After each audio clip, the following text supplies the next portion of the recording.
আসসালামু আলাইকুম রহমতুল্লাহ। প্রিয় দেশবাসী, রাহমা, মাগফিরাত এবং নাজাতের পূর্ণ একটি মাস আল্লাহ তাআলার অশেষ মেহেরবানিতে আমরা কাটালাম। মহান রবের দরবারে দোয়া করি বারাকাপূর্ণ এই মাস আমাদের জীবন থেকে সব ধরনের গুনাহ খাতা, ভুল ত্রুটিকে মুছে দিয়ে আমাদেরকে পরিশুদ্ধ করে দিক।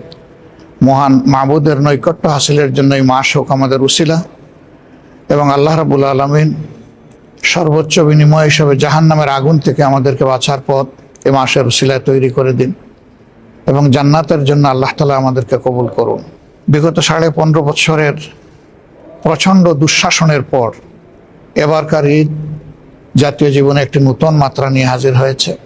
এর মধ্যে অনেক মা তার সন্তানকে হারিয়েছেন, অনেক বোন তার স্বামী হারিয়েছেন, অনেক সন্তান তার পিতা হারিয়েছে, অনেক ভাই বোন তাদের ভাইকে হারিয়েছে, অনেক বোন তাদের ভাইকে হারিয়েছে, আবার অনেক ভাই তাদের বোনকে, মাকে হারিয়েছে। শুধু তাই না, আল্লাহর বেশ কিছু বান্দাবান্দি এখনো কোথায় আছেন, যাদেরকে অপহরণ করে আয়নাগর নামক নিকৃষ্ট জায়গায় নিয়ে যাওয়া হয়েছিল। তাদের অবস্থা তাদের স্বজনেরা জানে না, আর তারাও বেঁচে থাকলে তারাও জানে না স্বজনদের অবস্থা কেমন।